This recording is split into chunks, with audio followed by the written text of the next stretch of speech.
우리 사랑하는 성도님들 모두가 한 번씩 내가 정말 사랑하는 사람을 떠나보내는 그 경험을 한 번씩 다 해보신 줄 압니다. 이것은 불가항력적인 일이니까 우리가 아무리 원한다고 해서 말릴 수 있거나 멈출 수 있는 일이 아닌 것이죠. 부모님이든 아니면 사랑하는 형제 자매든 친구든 동료든 사랑하는 사람을 떠나보낸다는 것은 그냥 이별의 잠깐의 어떤 슬픔을 뛰어넘어 고통 같습니다. 저도 최근에 함께 사역하던 한 분 권사님을 떠나보내는 일들이 있었는데, 돌아가시기 전에 잠깐 방문하여서 예전에 그 아주 건장하시고 총기가 있으시고 함께 열심히 사역했던 그런 모습이 다 사라져가고 깡마른 체구에 이제 주님이 부르실 날들을 기다리시는 그 권사님을 보면서 얼마나 눈물을 흘리고 왔는지 모릅니다. 우리 중에 어떤 누구도 이 이별을 막을 수 있는 사람은 아무도 없습니다. 그리고 우리 모두는 그 이별이 얼마나 큰 고통인지를 사람은 다 누구나 한 번씩 경험해 왔다면 그 아픔이 얼마나 큰지를 다 아실 거라고 생각되어집니다. 그런데 이 아픔을 주님도 아신다는 겁니다. 우리가 경험하는 아픔도 고통도 우리 주님도 아신다는 것이죠. 히브리서 4장 15절 말씀해 보시면 주님께서 우리의 연약함을 아시고 또 우리의 그 고통도 주님은 아셔서 우리의 모든 아픔을 공감하시고 아픔을 아시는 분이라고 성경은 그렇게 이야기를 하고 계십니다. 예수님도 이 땅에 33년이라고 하는 긴 시간 동안을 사람으로 사셨기 때문에 사랑하는 사람과의 이별이 어떤 건지를, 그 고통이 어떤지를 예수님도 잘 아시는 분이셨습니다. 오늘 읽었던 본문의 그 앞에 보면 예수님께서 슬픈 소식을 접하는 장면이 등장을 합니다. 그것은 무엇이냐면 예수님에게는 참 각별한 사람이었죠. 세례 요한, 자기의 친척이기도 하고 예수님 앞에서의 많은 일들을 섬겼던 사람이었는데 그가 헤롯 대왕이라고 하는 헤롯 왕에게 참수를 당했다는 소식을 예수님께서 듣게 되었습니다. 그리고 14장 1절 말씀에 예수님께서 그 소식을 전해 들으시고 조용히 배를 타고 한적한 빈들로 나가셨다, 이렇게 성경은 기록하고 있습니다. 성경이 많은 말을 함축적으로 다 말씀을 하고 있지 않지만 그 세례 요한이 죽었다는 그 소식을 듣고 예수님께서 빈 곳으로, 빈들로, 아무도 없는 한적한 곳으로 예수님께서 나아가셨습니다. 세례 요한은 예수님에 있어서 정말 중요한 사람이었죠. 예수님은 세례 요한에 대해서 평가하시기를 여자가 낳은 사람 중에 이보다 더 큰 사람은 없다라고 세례 요한을 높이 평가하셨습니다.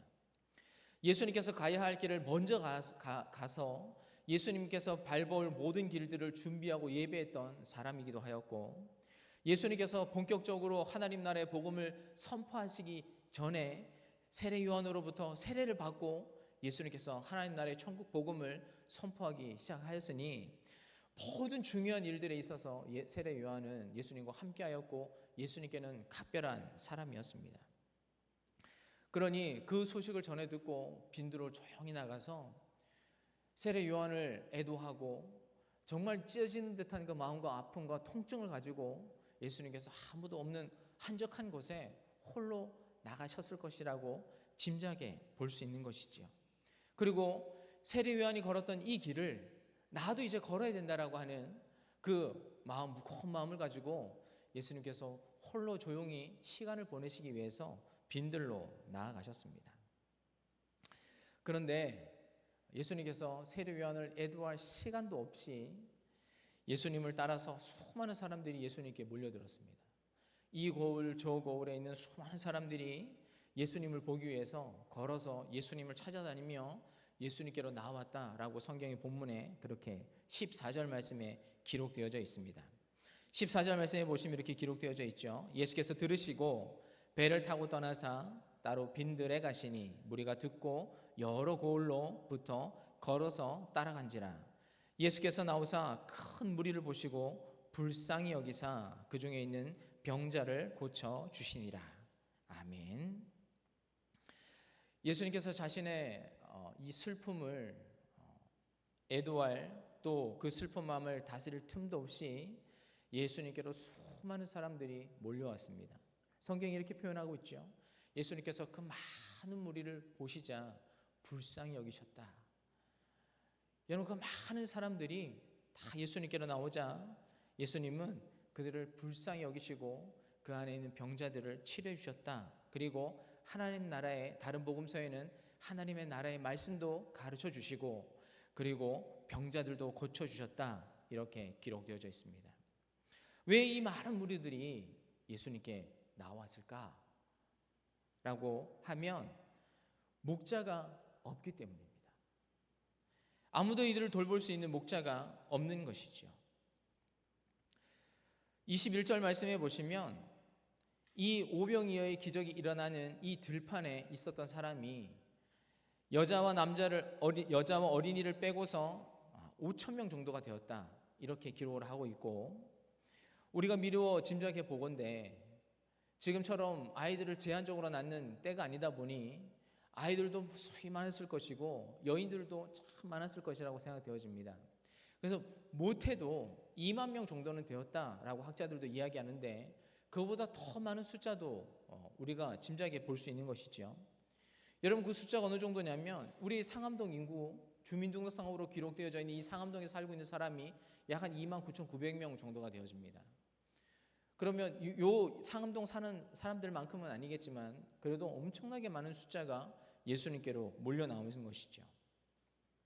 그들이 매일의 삶 속에 매일 몸이 부서져라 열심히 일하고 수고하고 땀 흘리고 하여도 그들이 수고한 모든 것들을 로마의 지배하에 있었기 때문에 로마 사람들이 다 빼앗아 갔습니다. 그리고 그들을 다스리는 정치인들도 그들이 수고하고 땀 흘려 있는 모든 재산들을 다 가져갔죠. 수고해도 남는 것이 없었습니다. 그리고 그들의 마음을 받아주는 사람도 없지요. 몸이 아프지만 병들었지만 그들을 돌볼 수 있는 의사도 없었습니다. 어디에도 도움을 받을 수도 없었고 예루살렘에 있는 지도자들도 여러분, 갈릴리에서 무슨 선한 것이 나겠느냐라고 말하는 그들의 입술과 그들의 생각을 들어보면 그들에게 저 갈릴리 사람들은 그들에게 관심이 있는 사람들이 아니었습니다. 가난하고 못 사는 동네에 정치인들에게 무슨 관심이 있어서 갈릴리 사람들은 그들의 관심에는 멀리 떨어져 있는 사람이었던 것이죠. 그러니 아무도 목자처럼 그들을 돌볼 수 있는 사람이 없었는데 예수님께서 그들의 마음을 공감해 주시고 그들의 친구가 되어 주시고 또 하나님 나라의 말씀도 가르쳐 주시고 아픈 자를 고쳐 주시는 그 예수님께로 이분이 우리의 목자이시다, 우리의 친구이시다, 우리의 마음을 공감해 주고 우리와 함께 하실 수 있는 분이시다라고 하면서 예수님께로 많이 나왔던 것이죠. 우리 시대도 그런 것 같습니다. 제가 몇 주 전에 네팔에 있는 우연찮게 어떻게 알게 된 네팔 선교사님으로 알게 되어서 그분과 계속 연락을 주고받고 있는데 하루는 사진과 함께 문자가 왔습니다.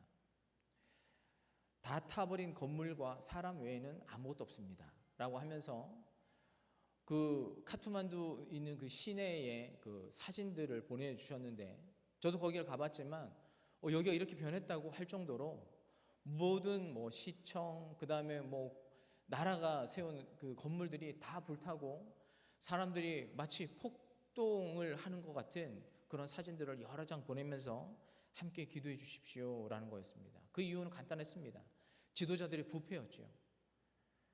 사람들은 하루하루 살기도 너무 힘들고 척박한데 정치인들은 국민들의 혈세를 다 받아서 폭리를 취하고 자기 자신만을 위해서 자기 자신만을 위해서 살아가는 부정부패하고 국민을 돌보지 않는 그 지도자들 향하여서 분노하고 화가 일어나서 청사를 다 태우고 총리도 사직을 하고 도망을 가고 그 사람들 집에 직접 찾아가서 그 사람들을 폭행하는 여러 장의 사진들을 저에게 보내주었습니다.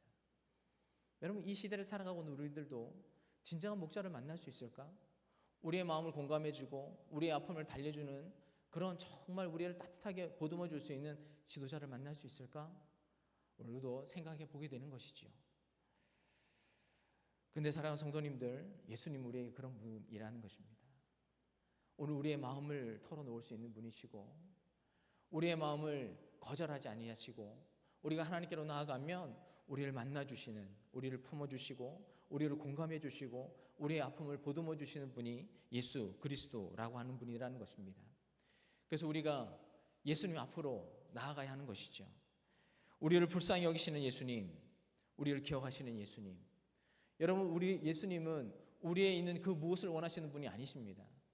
여러분이 가지고 있는 그 무엇을 원하시는 분이 아니십니다. 예수님 우리를 돕기를 원하시는 분이시고 우리의 아픔을 공감하시는 분이시고 우리가 예수님을 돕는 것이 아니라 예수님께서 우리를 도우시는 것이죠. 우리는 그 도움을 구하고 바라기 위해서 오늘 이 자리 예배 가운데 나온 것입니다. 그래서 이스라엘 백성들이 정말 자기의 참 목자를 찾기 위해서 자기의 아픔을 공감해주는 예수님을 만나기 위해서 그 먼 곳을 걸어서 예수님을 찾아 나왔던 그 사람들처럼 오늘 사랑하는 성도님들, 오늘 우리를 품어주시고 우리를 아시고 우리의 고통을, 우리의 마음을 아시는 그 예수님 앞으로 오늘 우리의 마음을 가지고 상한 마음을, 상처를 가지고 주님 앞으로 나아갈 수 있기를 주님의 이름으로 축원합니다. 예수님께서 사람들에게 말씀도 가르치시고 병자들을 고치시는데 어느덧 시간이 많이 지나서 저녁이 되었습니다. 제자들이 와서 예수님께 식사를 걱정하며 물었습니다. 주님, 이 많은 무리들을 모아놓고 예수님 이제 때가 다 되었습니다. 이 사람들 각자 마을로 돌아가서 각자 식사를 하게 주님 하시면 좋겠습니다. 라고 제자들이 예수님께 제안을 하였습니다. 당연한 제안이죠. 요즘에 국밥이 이제 많이 비싸졌습니다. 한 그릇에 10,000원 정도 넘죠. 그러니까 우리가 그냥 계산하기 쉽게 한 10,000원 정도씩만 따져도 여러분 한 2억이나 되는 돈이 들어가죠. 예수님에게 무슨 돈이 있고 또 이 많은 사람을 먹일 수 있는 그 양식이 준비되어져 있지 않으니까 제자들의 제안은 당연한 것입니다. 합리적인 것이고 그냥 지극히 정상적인 것이죠. 근데 그렇게 제안하는 제자들을 향해서 예수님께서 이렇게 하겠습니다. 갈 것 없다. 너희가 먹을 것을 주어라. 라고 예수님께서 이야기를 하였습니다. 너무나 당황스럽죠. 예수님, 이 작은 어린아이가 가지고 온 이 보리떡 5개 하고 이 작은 물고기 2마리밖에 예수님 가지고 있지 않습니다. 이걸 어떻게 이 많은 사람들을 우리가 먹일 수 있습니까? 당연히 그렇게 얘기할 수 있겠죠. 이 많은 사람들을 먹이기에는 턱없이 부족한 양일 수밖에 없었습니다. 그럼에도 불구하고 예수님께서 갈 거 없다. 너희가 먹을 것을 주어라. 이렇게 얘기를 하시는데 성경에 어떻게 이 많은 사람들을 먹였는가라는 이야기가 성경에 나오고 있죠. 예수님께서 제자들에게 이렇게 얘기를 하십니다. 그것을 내게로 가져오라. 라고 예수님께서 말씀하셨습니다. 여러분, 이 오병이어의 기적이 여기서부터 시작이 되는 것입니다. 제자들이 가지고 있던 물고기 2마리, 보리떡 5개, 자기 손에 들려있던 것들이었지만 예수님 손에 이것을 가지고 나올 때 예수님이 하시는 기적을 예수님의 제자들과 그 자리에 앉아있던 수많은 사람들이 그 기적을 경험하게 되었습니다. 인간적인 상식을 초월하는 일이었죠. 과학의 법칙도 뛰어넘는 것이고 자연 법칙도 뛰어넘는 것이었습니다. 사람의 말로서, 사람의 능력으로서 행할 수 없는 오직 예수님만 할 수 있는, 여러분 수많은 신학자들이나 수많은 과학자들이 이 일에 대해서 이건 이래서 그렇다, 저건 저래서 그렇다, 합리적인 생각과 이성적인 논리로 이런 이유로 저런 이유로 많은 사람들이 도와주어서 각자의 성경을 막 해석하고 있지만 여러분, 저는 그렇게 말씀드리고 싶지 않습니다. 이것은 오직 예수님만 할 수 있는 것이죠. 사람의 이성으로, 사람의 능력으로 절대로 할 수 없는 오직 하나님께만 할 수 있는 하나님의 능력이라고 저는 말씀드리고 싶습니다. 그들이 손에 있던 이 작은 것들이 예수님 손에 들려졌을 때 예수님께서 이것을 가지고 하나님께서 놀라운 기적을 일으키셨다는 것입니다.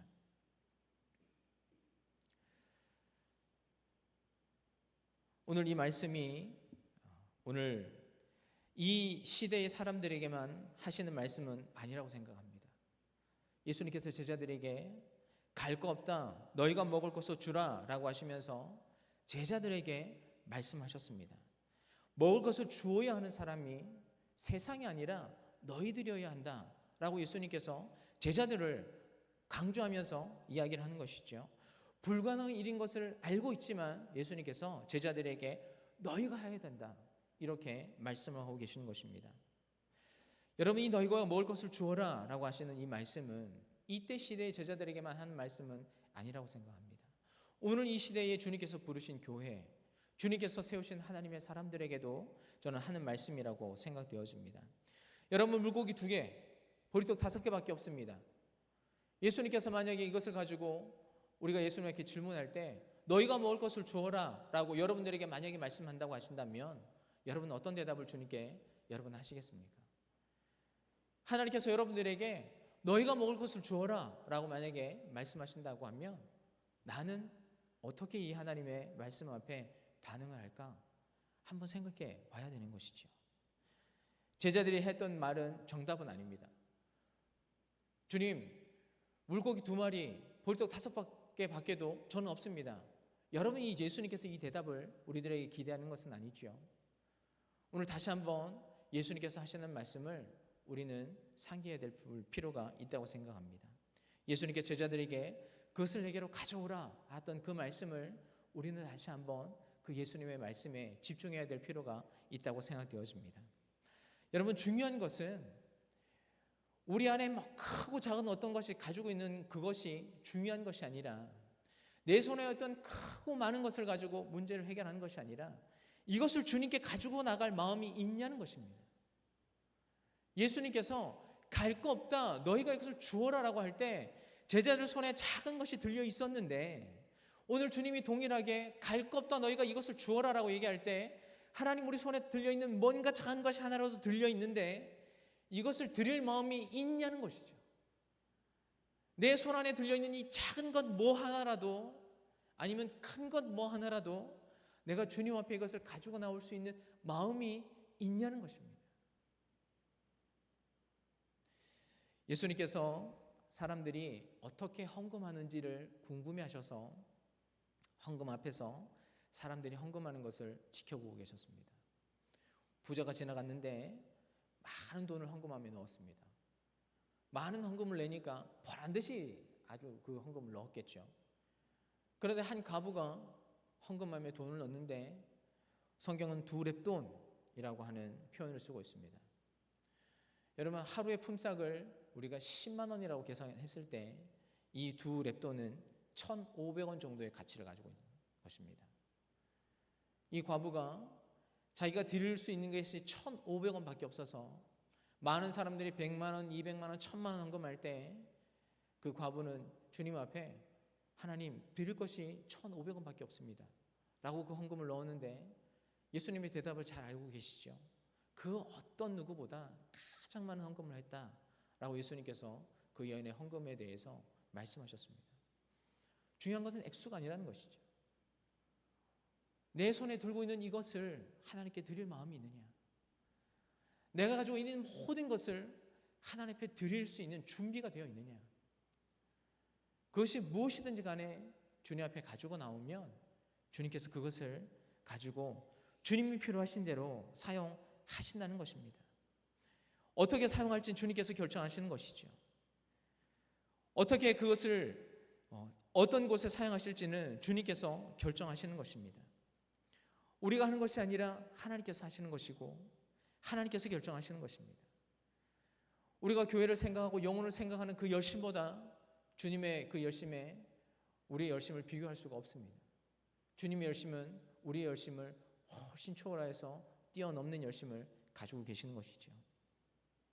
중요한 것, 우리가 가지고 있는 그것을 주님 앞에 가지고 나올 수 있는 결단의 마음과 자세가 준비되어져 있냐는 것입니다. 오늘 사랑하는 성도님들, 여러분 손에 무엇을 가지고 있는 건 중요하지 않습니다. 내가 가지고 있는 재능, 내가 가지고 있는 물질, 내가 가지고 있는 시간, 내가 가지고 있는 그 무엇을 오늘 하나님 앞에 여러분이 들을 수 있는 마음이 준비되어 있다면 여러분 그것을 하나님께서 사용하셔서 하나님의 방법과 하나님의 지혜를 가지고 하나님께서 필요한 대로 쓰실 것입니다. 오늘 우리가 그 마음을 잘 준비하여서 여러분, 하나님 이거밖에 없지만 하나님 이것을 사용하여 주셔서 하나님의 필요하신 대로 저를 사용하여 주시기를 원합니다, 이렇게 고백할 수 있는 저와 여러분 될 수 있기를 주님의 이름으로 축원합니다. 예수님께서 사람들을 앉히시고 떡과 물고기를 높이 드시고 하늘으로 축소하신 후에 떼어서 제자들에게 주었습니다. 그리고 제자들은 또 그것을 떼어서 사람들에게 주었습니다. 빈들에 앉아있는 그 수많은 사람들, 여러분 배가 차도록 모든 사람들이 다 배가 부르도록 예수님께서 나눠주신 그 떡과 고기를 먹고서 여러분 12바구니에 차도록 음식이 남았습니다. 아무것도 없던 그 빈들이 여러분 한순간에 수많은 사람들의 먹고 즐기고 웃는 잔치집이 되었던 것이죠. 한번 상상을 한번 해보셨으면 좋겠습니다. 예수님 앞으로 말씀에 갈급한 사람들이 나왔습니다. 병든 사람들이 나왔습니다. 외롭고 쓸쓸하고 소외되고 친구가 필요한 마음에 상처를 입은 사람들이 예수님 앞으로 다 걸어 나왔습니다. 혼자 계시는 그 빈들 예수님을 찾아왔는데 예수님께서 복음에 목마르 있는 사람들에게 하나님의 말씀으로 그들의 마음과 영혼을 채워주셨습니다. 병들어서 아파 육체가 힘들어하는 사람들에게 예수님께 다가가셔서 그들의 육체의 모든 아픔을 예수님께 깨끗하게 낫게 해주셨습니다. 친구가 필요하고 마음에 멍들고 상처 입은 사람들에게 다가가셔서 친구가 되어주시고 그들의 아픔을, 그들의 슬픔을 위로해 주셨습니다. 너무 배고파 허기져 있는 여러분 그 사람들에게 예수님께서 먹을 것을 주셨습니다. 처음에는 슬픔으로 왔는데 그래서 그 빈들에 앉아있던 수많은 사람들이 정말 살아가는 일상의 고통과 아픔 속에 다 얼굴이 찌그러져 있었는데 예수님을 만난 다음에 여러분 그 들판이 어떻게 변했는지를 한번 생각을 해보시기 바랍니다. 처음에는 슬픔이었는데 나중엔 잔치가 되는 것이죠. 마음껏 먹고 마음의 허기짐도 달래고 고통도 사라지고 슬픔도 사라지고 근심도 내려놓고 여러분 그 들판이 많은 사람들의 웃음으로 변화되어진 들판이 되었던 것을 한번 상상을 해보셨으면 좋겠습니다. 사랑하는 성도님이 예배 전에 나오신 이유가 그거 아닙니까? 예수님을 찾아서 나왔는데 그 수많은 군중과 같은 마음으로 예수님을 만나러 나오신 거 아닙니까? 예수님의 내 마음의 근심, 내 마음의 상처, 내 마음의 문제들을 가지고 예수님 앞으로 나온 건 맞으시죠? 여러분 예배의 이 자리에 오늘 예수님 앞에 한 푼 적선하려고 나오신 분은 안 계실 거라고 생각되어집니다. 그냥 매일 드려진 습관과 같은 예배를 드리기 위해서 이 자리에 나온 것은 아니라고 생각되어집니다. 내 기도를 들으시는 하나님, 내 아픔을 아시는 하나님, 내 눈물을 닦으실 수 있는 그 하나님이 여기 계시기 때문에 그 하나님 앞에 예배드리고 그 하나님을 만나고 내 아픔을 토로하고 내 근심을 토로하고 그 하나님을 만나기 위해서 여러분 이곳에 나오신 줄 압니다. 여러분 그러면 여러분 여기는 잔치 자리인 것이죠. 여러분 예배당에 나올 때 여러분 그런 마음으로 나오셨으면 좋겠습니다. 하나님께서 오늘 또 어떤 은혜를 주실까? 나에게 어떤 기쁨을 주실까?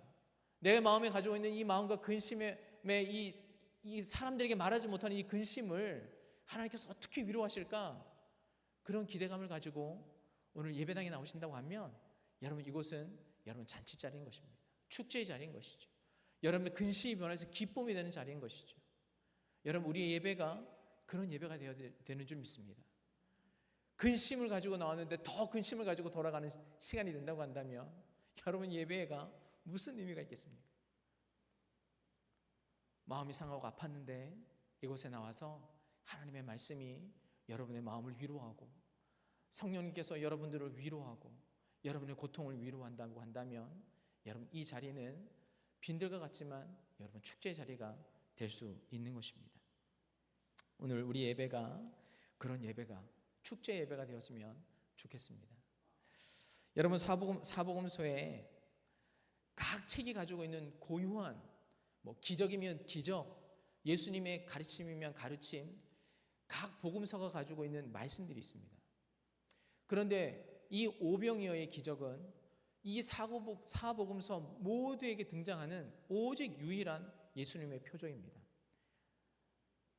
그러니까 이 말은 이 사복음서를 쓴 이 기자들 모두가 이 예수님의 오병이어의 기적이 특별히 그들 마음속에 각인되었던 것이고, 자기가 살아가는 평생에 경험했던 아주 놀랍고 자기 인생에 지워지지 않는 정말 큰 추억으로, 큰 기쁨으로, 인상적인 의미로 남아있던 것이었기 때문에 이 사복음서 기자들이 이 오병이어의 기적, 이 기사를 다 기록을 하고 있는 것이죠. 이 오병이어의 기적은 예수님입니다. 이 오병이어를 통해서 우리가 알아야 될 분은 예수님인 것이죠. 자기 백성을 불쌍히 여기시는 하나님, 그리고 그들 백성을 품어 안으시는 예수 그리스도, 자기 백성을 고치시고 배고픔과 허기를 달래어 주시는 예수 그리스도, 보잘것없는 작은 것을 드렸는데 그것을 기적으로 바꾸시는 예수 그리스도. 여러분, 이것을 오병이어 기사를 통해서 오늘 예수님이 어떤 분인지를 우리들에게 가르쳐주고 있습니다. 그분은 여전히 살아서 여러분의 삶 가운데 함께 하시는 예수 그리스도이시라는 것이죠. 여러분, 또 한 주간을 힘든 세상 가운데로 나아가 또 살아가셔야 되죠. 어렵고 힘들고 많은 사람들하고 부딪히면서 힘겨운 하루하루를 버텨내시기가 힘드는 순간들이 반드시 있을 것인데, 여러분, 오병이어 이 기적에 나타나시는 예수님이 여러분과 함께 동행해 주실 것입니다. 여러분의 마음을 위로하고 여러분의 아픔을 공감하고 여러분을 위로하시는 예수님께서 여러분의 삶 가운데 함께 하실 것입니다. 그리고 여러분이 드리는 작은 것 그거 하나를 예수님께서 받으셔서 여러분이 상상치도 못한 놀라운 기적을 여러분의 삶 가운데 이루실 것입니다. 오늘 그 하나님과 함께 일주일을 동행하시고 그 믿음의 고백을 다음 주에 나왔을 때 많은 성도님들과 함께 나누며 또 이 예배가 더욱더 큰 축제의 자리가 되어줄 수 있기를 주님의 이름으로 축원합니다. 함께 기도하겠습니다. 살아계신 아버지 하나님, 우리가 살아가는 현실이 하나님 녹록치 않고 하나님 웃을 일보다는 근심과 걱정이 더 많은 시간들임을 하나님 고백합니다.